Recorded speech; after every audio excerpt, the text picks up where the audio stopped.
ሰላም የተወደዳችሁ የኤሪሳት ቴሌቪዥን ተከታታዮች፣ ለዛሬ ሐምሌ 8 ቀን 2026 የተሰናዱ የረፋድ ዜናዎችን ወደ እናንተ ማድረስ እንጀምራለን።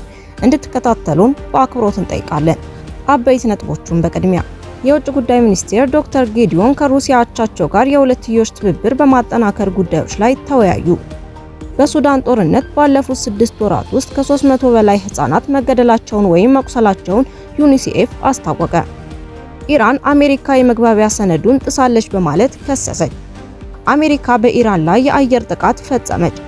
እስራኤል የሊባኖስ ቦታዎች ለመጠቅለል ጥያቄ ያቀረበች ተባለ።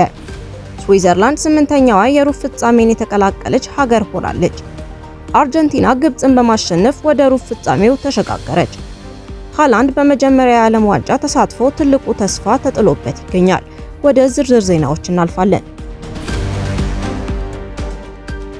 የውጭ ጉዳይ ሚኒስቴር ዶክተር ጌዲዮን ከሩሲያው አቻቸው ጋር የሁለትዮሽ ትብብርን በማጠናከር ጉዳዮች ላይ ተወያዩ። የኢትዮጵያ የውጭ ጉዳይ ሚኒስቴር ጌዲዮን ጢሞቴዎስ በኢትዮጵያ ይፋዊ የሥራ ጉብኝት በማድረግ ላይ ከሚገኙት የሩሲያ የውጭ ጉዳይ ሚኒስቴር ሰርጌይ ላቭሮቭ ጋር በሁለቱ ሀገራት መካከል ያለውን የሁለትዮሽ ግንኙነት በማጠናከር እንዲሁም በቀጠናዊና ዓለም አቀፋዊ ጉዳዮች ላይ ትብብርን በማሳደግ ዙሪያ ትናንት ሐምሌ 7 መወያየታቸውን የውጭ ጉዳይ ሚኒስቴር አስታወቀ። ትናንትና ከሰዓት በኋላ በአዲስ አበባ በተካሄደው በዚህ ውይይት ላይ ዶክተር ጌዲዮን የኢትዮጵያና ሩሲያ ወዳጅነት ዘመናትን የተሻገረ መሆኑን ገልጸዋል። ይህም ታሪካዊ ቁርኝነት ለሁለቱ ሀገራት የሁለትዮሽ ግንኙነት ጠንካራ መሰረት መሆኑን ቀጥሏል ብለዋል።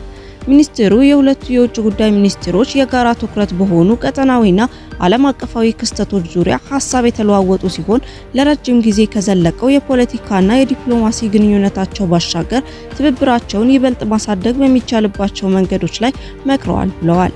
ውይይቱ በንግድ፣ በኢንቨስትመንትና በቴክኖሎጂ ሽግግር መስኮች ላይ የጋራ ተሳትፎን የበለጠ በማጠናከር ዙሪያ መክረዋል ተብሏል።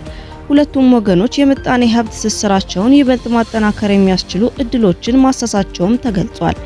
በተጨማሪ ሚኒስትሮቹ ብሪክስን ጨምሮ ባለ ብዙ ወገን የዲፕሎማሲ መድረኮች ላይ ይበልጥ ተቀራርቦ የመስራትን አስፈላጊነት በአጽንኦት የገለጹ ሲሆን የጋራ ጥቅም ባላቸው ጉዳዮች ላይ ትብብር ለማጠናከር ያላቸውን ቁርጠኝነት በድጋሚ አረጋግጠዋል። በሱዳን ጦርነት ባለፉት 6 ወራት ውስጥ ከ300 በላይ ህጻናት መገደላቸውን ወይም መቁሰላቸውን ዩኒሴፍ አስታወቀ። በሱዳን እየተካሄደ ባለው ጦርነት ባለፉት 6 ወራት ውስጥ ብቻ ከ300 በላይ ህጻናት መገደላቸውን ወይም መቁሰላቸውን የተባበሩት መንግስታት ድርጅት የህጻናት መርጃ ድርጅት ዩኒሴፍ ትናንት ሰኞ ሐምሌ 7 ቀን አስታወቀ። ድርጅቱ ለአደጋው ዋነኛ ምክንያት በሰው አልባ አውሮፕላኖች ድሮን የሚሰነዘሩ ጥቃቶች መሆናቸውን ገልጿል። የሱዳን ሰራዊት እና ፈጥኖ ደራሽ ኃይል RSF ከሚያዝያ 2023 ጀምሮ ውጊያ ላይ የሚገኙ ሲሆን በአሁኑ ወቅት ጦርነቱ በኮርዶፋን፣ በዳርፉር እና በብሉ ናይል ግዛቶች ውስጥ ማዕከል አድርጓል። እንደ ዩኒሴፍ መረጃ ለህፃናቱ መገደልና መቁሰል 60 በመቶ ያህሉን ድርሻ የያዘው በድሮን የሚካሄደው ውጊያ ነው።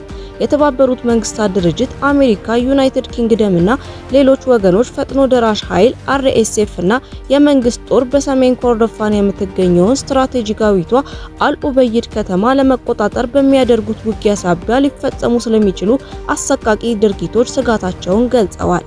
በተባበሩት መንግስታት ድርጅት የሚደገፈው የሰብአዊ መብቶች ምክር ቤት ሰኞ ዕለት በጄኔቫ በ5 የአውሮፓ ሀገራት የቀረበውንና በRSF እንዲሁም በአጋሮቹ በአልኡበይድ ከተማና በአካባቢዋ እየተሰነዘረ ያለውንና እየተባባሰ የመጣውን ጥቃት የሚያወግዝ እርምጃ አጽድቋል።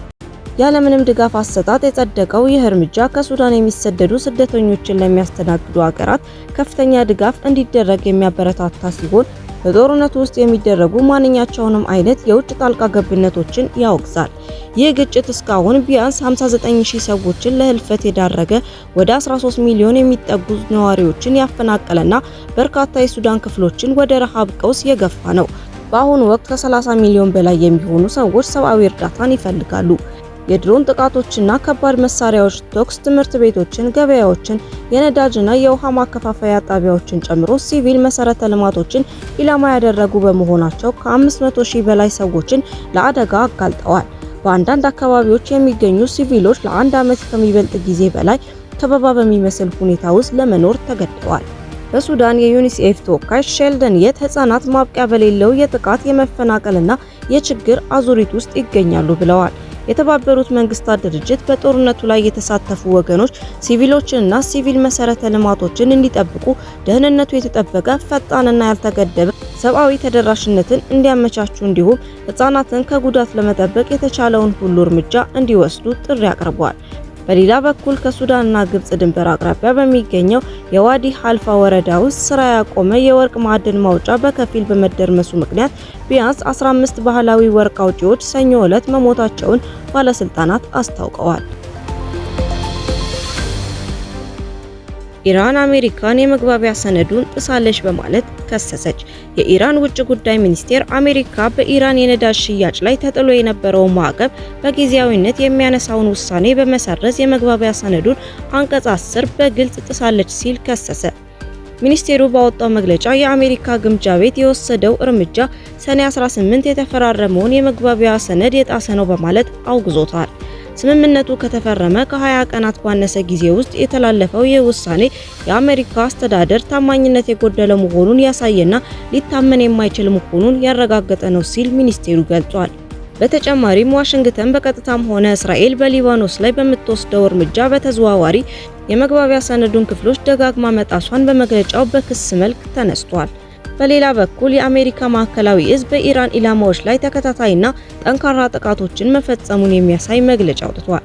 እዙ ከዚህ ባለፈ የሰጠው ዝርዝር መረጃ ባይኖርም በኢራን ተከታታይ ጥቃቶችና በአሜሪካና ኢራን የድርድር ማዕቀፍ ውስጥ የተካተተውን የመግባቢያ ሰነድ ኢራን ደጋግማ መጣሷ እጅግ እንዳሳሰበው አስታውቋል።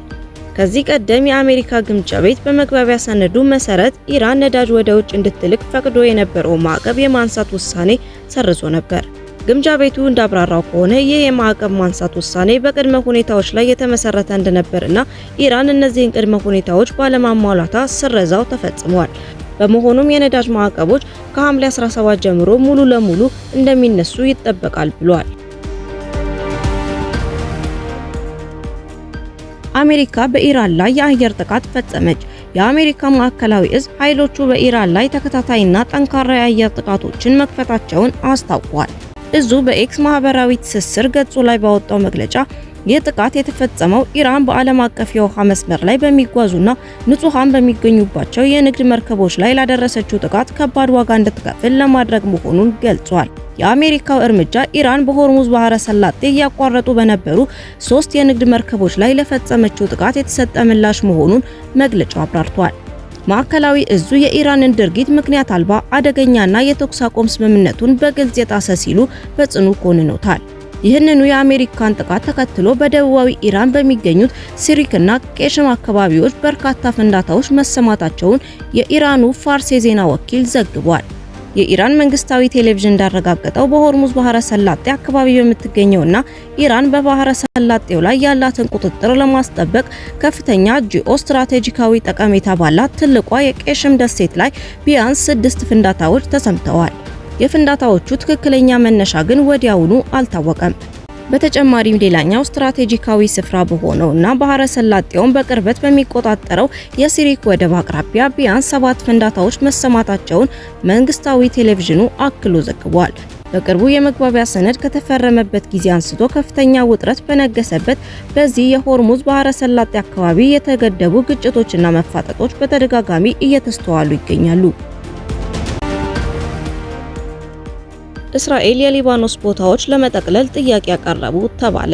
የእስራኤሉ ጠቅላይ ሚኒስትር ቤንጃሚን ኔታንያሁ በደቡብ ሊባኖስ የሚገኙ የክርስትና እምነት ተከታይ መንደሮች ወደ እስራኤል ለመጠቅለል ጥያቄ አቅርበዋል ሲሉ የሰጡትን መግለጫ የየመንደሮቹ አስተዳዳሪዎች በጋራ መግለጫ ውድቅ አደረጉ። ኔታንያሁ በፎክስ ኒውስ እንደተናገሩት መንደሮቹ ከሂዝቦላ ጥቃት ለመከላከል ሲሉ ወደ እስራኤል ለመጠቅለል ጠይቀዋል ብለዋል። ይሁን እንጂ የ15ቱ የሊባኖስ ከተሞች አስተዳዳሪዎች ይህ የተሳሳተና የሊባኖስን ሕዝብ ለመከፋፈል ታቅዶ የተሰራ የሐሰት መግለጫ ነው ሲሉ አስተባብለዋል። የዓለም አቀፍ ግንኙነት ባለሙያዎች እንደሚያብራሩት ይህ የእስራኤል አካሄድ አሮጌው ከፋፍለ ግዛት ስልት አካል ነው። እስራኤል በሊባኖስ የክርስትናና እስልምና እምነት ተከታዮች መካከል መቃቃር በመፍጠር የውስጥ ግጭት ለመጫር እየሞከረች መሆኑን ባለሙያዎቹ ያስጠነቅቃሉ። የአሜሪካው ጥናት ተቋም መረጃ እንደሚያሳየው የእስራኤል ጥቃቶች በሊባኖስ ክርስቲያን መንደሮች ላይም ጉዳት ያደረሱ ሲሆን ንብረቶች መውደማቸውንና የሲቪሎች ሕይወት መጥፋቱ ተረጋግጧል። በቅርብ የተደረጉ የህዝብ አስተያየት መጠይቆች እንደሚያሳዩት አብዛኞቹ ሊባኖሳውያን ሄዝቦላህን ቢቃወሙም እስራኤልን ግን አሁንም የሀገራቸው ጠላት አድርገው እንደሚመለከቱ በግልጽ ያሳያል።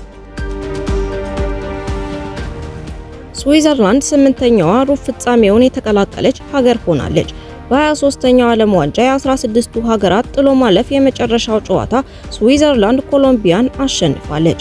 መደበኛው የጨዋታ ክፍለ ጊዜና ጭማሪው 30 ደቂቃ ያለ ግብ ተጠናቀው አሸናፊውን ለመለየት በተሰጡ መለያ ምቶች ስዊዘርላንድ 4-3 ረታለች። ስዊዘርላንድ በሩብ ፍጻሜው አርጀንቲናን የምትገጥም ይሆናል። ፈረንሳይ ከሞሮኮ፣ ስፔን ከቤልጂየም እንዲሁም ኖርዌይ ከእንግሊዝ ሌሎቹ የሩብ ፍጻሜ መርሃ ግብሮች ናቸው። አርጀንቲና ግብጽን በማሸነፍ ወደ ሩብ ፍጻሜው ተሸጋገረች። በ16ቱ ሀገራት ጥሎ ማለፍ አርጀንቲና ከግብጽ ያደረጉት ጨዋታ በአርጀንቲና 3-2 አሸናፊነት ተጠናቋል። ለአርጀንቲና ክርስቲያን ሮሜሮ በ79ኛው፣ ሊዮኔል ሜሲ በ83ኛው እንዲሁም ኤንዞ ፈርናንዴዝ በ96 ደቂቃ 3 ደቂቃ ግቦቹን ሲያስቆጥሩ ለግብጽ ያሲር ኢብራሂም በ15ኛውና ሙስጣፋ ዚኮ በ67ኛው ደቂቃ አስቆጥረዋል። ወደ ሩብ ፍጻሜው የተሸጋገረችው አርጀንቲና በቀጣይ ጨዋታ ከኮሎምቢያና ስዊዘርላንድ አሸናፊ ጋር ትጫወታለች። የግብጽ ደጋፊዎችና የሀገሪቱ ሕዝብም የግብጽ ሀገራዊ ቡድን ከአሸናፊነት ስነልቦናና ተስፋ ወደ ተሸናፊነት ደረጃ ጨዋታው በመቀየሩ ትልቅ ቅሬታና ብስጭት ማሳደሩን እየወጡ ያሉ መረጃዎች ያመለክታሉ። ሃላንድ በመጀመሪያ የዓለም ዋንጫ ተሳትፎ ትልቅ ተስፋ ተጥሎበት ይገኛል። በአሜሪካ፣ ካናዳና ሜክሲኮ ጥምር አስተናጋጅነት እየተካሄደ በሚገኘው በ2026ቱ የዓለም ዋንጫ ምርጥ ጊዜ እያሳለፉ ከሚገኙ ተጫዋቾች መካከል አንዱ ነው የኖርዌይ ብሔራዊ ቡድን የፊት መስመር ተጫዋች ኤርሊንግ ሃላንድ መሆኑን ዘገባዎች ያሳያሉ። ኖርዌይ አራተኛ የዓለም ዋንጫ ተሳትፎዋ እያደረገች ሲሆን የብሔራዊ ቡድኑ ኮከብ ኤርሊንግ ብራውት ሃላንድ ደግሞ በመድረኩ የመጀመሪያው ተሳትፎውን እያደረገ ይገኛል። ኖርዌይ ለመጀመሪያ ጊዜ በዓለም ዋንጫ የተሳተፈችው በ1938 ፈረንሳይ ባዘጋጀችው የዓለም ዋንጫ ነበር። በወቅቱ ገና በ16ቱ ጥሎ ማለፍ ከውድድሩ መሰናበቷ ይታወሳል። ሁለተኛው ተሳትፎ ያደረገችው ደግሞ በ1994 አሜሪካ ባዘጋጀችው መድረክ ሲሆን በዚህ ጊዜም ከምድብ ማለፍ አልቻለችም ነበር። በ1998 በፈረንሳይ ዓለም ዋንጫ ለሶስተኛ ጊዜ በመድረኩ የተገኘችው ኖርዌይ በ16ቱ ጥሎ ማለፍ ነበር ከውድድሩ የተሰናበተችው። በ2026ቱ የዓለም ዋንጫ ኖርዌይ ከ28 ዓመታት ጥበቃ በኋላ ወደ መድረኩ እንድትመለስ ትልቁን አስተዋጽኦ ካበረከቱ ተጫዋቾች መካከል ሃላንድ ቀዳሚው ነው። ሀገሩ ኖርዌይ ከ28 ዓመታት በኋላ በተመለሰችበት የዓለም ዋንጫ ውድድር ሩብ ፍጻሜው ስትቀላቀል ሃላንድ ትልቁን ሚና ተጫውቷል። ኖርዌይም በታሪኳ ለመጀመሪያ ጊዜ በዓለም ዋንጫ ውድድር ሩብ ፍጻሜን መቀላቀል ችላለች። ኤርሊንግ ብራውት ሃላንድ በመጀመሪያ የዓለም ዋንጫ ተሳትፎ ከሀገሩ ኖርዌይ ጋር አስደናቂ ጊዜ እያሳለፈ ይገኛል። ተጫዋቹ እስካሁን ባደረጋቸው የዓለም ዋንጫ ጨዋታዎች 7 ግቦችን አስቆጥሮ አንድ ለግብ የሚሆን ኳስ አመቻችቶ አቀብሏል። ሃላንድ በዘንድሮ የዓለም ዋንጫ ከሜሲ በአንድ ግብ በማነስ ከኬሊያን ምባፔ እኩል 7 ግቦችን በማስቆጠር ለወርቅ ጫማው እየተፋለመ ነው። የ25 ዓመቱ የፊት መስመር ተጫዋች ከሀገሩ ኖርዌይ ጋር በውድድሩ የሚቆይ ከሆነ ለወርቅ ጫማው የሚደረገውን ፉክክር አጠናክሮ እንደሚቀጥል ይጠበቃል። ሃላንድ የኖርዌይ ብሔራዊ ቡድንን ከ2019 ጀምሮ ያገለገለ ሲሆን እስካሁን ድረስ 54 ጨዋታዎችን አድርጎ 62 ግቦችን አስቆጥሯል። በዚህም የምንጊዜው የኖርዌይ ብሔራዊ ቡድን ከፍተኛ ግብ አስቆጣሪነት ደረጃውን እየመራ ይገኛል። በተጨማሪም 6 ለግብ የሚሆኑ ኳሶችን ለብሔራዊ ቡድን አጋሮቹ አመቻችቶ አቀብሏል። ገና 25 ዓመቱ ላይ የሚገኘው ሃላንድ በቀጣይ ለኖርዌይ ብሔራዊ ቡድን በሚያደርጋቸው ጨዋታዎች ግቦችን በማስቆጠር የግብ መጠኑን ከፍ እንደሚያደርግ ይጠበቃል። በቀጣይ ኖርዌይ በሩብ ፍጻሜው ፍልሚያ ከ1966 የዓለም ዋንጫ አሸናፊው ሀገር እንግሊዝ ጋር በምታደርገው ጨዋታ ኤርሊንግ ብራውት ሃላንድ ተጠባቂው ተጫዋች ነው። ኖርዌይ በቀጣዩ ከእንግሊዝ ጋር የምታደርገውን ጨዋታ አሸንፋ ቀጣዩን ዙር የምትቀላቀል ከሆነ በታሪኳ ለመጀመሪያ ጊዜ በዓለም ዋንጫ መድረክ ግማሽ ፍጻሜን የምትቀላቀል ይሆናል። ውድ የኢሳት ቴሌቪዥን ተከታታዮች ለዛሬ የተሰናዱ የረፋድ ዜናዎቻችንን በዚሁ አበቃን። በቀጣይ እስከምንገናኝ መልካሙን ሁሉ ተመኘን። ሰላም።